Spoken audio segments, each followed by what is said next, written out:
평생 농사만 지어오신 부모님이었다. 항상 새벽 일찍 일어나시고 저녁 늦게까지 일하셨다. 나는 2002년 창업을 했다. 경북 영천의 앙금회사를 그만둔 직후였다. 그리고 4년 반 동안 모은 4,500만 원을 4개월 만에 모조리 날려버렸다. 당시 포항 호미곶이 관광단지로 발전한다는 뉴스를 듣고 그곳에서 빵집을 차렸었다. 하지만 신문에 난 것처럼 호미곶은 관광단지가 되지 않았다. 나는 거기서 동그란 밀가루 빵을 팔았다. 하지만 몸에 좋지 않은 빵은 사람들의 사랑을 받지 못했다. 4,500만 원은 어렵게 모였고 쉽게 달아났다. 악에 바쳤다. 그때부터 자는 시간을 4시간으로 줄였다.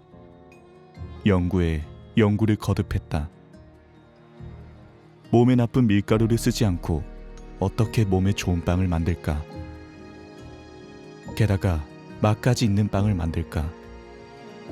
2마리 토끼를 잡아야 했다. 그렇게 만든 것이 찰보리빵. 끈질기게 연구한 탓인지 주변 사람들의 반응이 너무 좋았다. 문제는 창업 자금이었다. 형제, 자매, 친척에게 매달렸다. 하지만 모두 거절이었다. 사업에 실패한 이력 때문이었다. 부모님은 다를 줄 알았지만 그렇지 않았다. 비참했다. 지구에 나 혼자 떨어진 기분이었다. 돈 앞에서는 친척도 표정이 달라졌다. 기댈 언덕은 부모님뿐이었다. 나는 용기를 내 다시 부모님을 찾아갔다. 당시 부모님이 관리하시던 논밭이 있었기 때문이다. 하지만 이 역시 거절이었다. 그 논밭은 나의 목숨이다. 아버지는 완강히 거절하셨다. 이해를 하려고 눈을 감았다.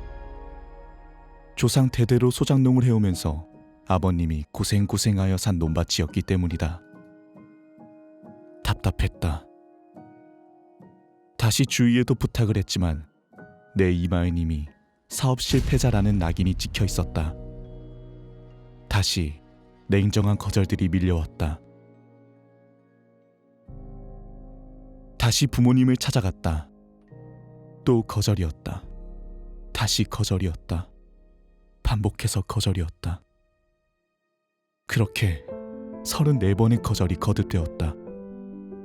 나는 살고 싶었다. 살고 싶은 자식에게 부모로서 어떻게 이룰 수 있을까? 원망하는 마음이 들었다. 5개월 동안 35번을 방문하는 날이었다. 내가 안쓰러웠는지 마침내 아버지께서는 나를 허락해 주셨다. 아버지의 목숨이었던 논을 은행 담보로 1,000만 원, 사채로 400만 원을 포함해 1,400만 원을 빌려주셨다.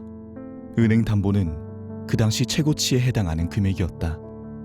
무슨 일이 있어도 이 돈은 꼭 갚겠다는 다짐을 몇 번이고 했다. 나는 부모님께 목숨을 빌렸기 때문이다. 부모님의 목숨을 가지고 난 사업에 뛰어들었다. 매일이 불안했다. 또다시 창업에 실패하면 어쩌나. 그때부터 단 한 번도 밤에 다리를 뻗고 잔 적이 없었다. 하지만 간절함에 천운이 따랐는지 그 돈을 6개월 만에 상환할 수 있었다. 후에 35번째 만에 허락하신 부모님의 마음을 알게 되었다. 그때 쉽게 허락했다면 나는 어찌 되었을까? 실패하면 아쉬울 것 없이 또다시 부모님을 찾아가면 된다는 생각을 했을 것이다. 결국 아버지는 내게 자신의 목숨을 담보로 나의 목숨을 살려주신 것이다. 나는 농사꾼으로 자라 배우지 못했다. 하지만 세상 모든 것이 나의 학교였다. 그곳에서 고객을 만나고 고객을 미소 짓게 하는 법을 터득했다. 그 무엇도 바꿀 수 없는 간절함이라는 유산을 선물해 주신 부모님께 감사드린다.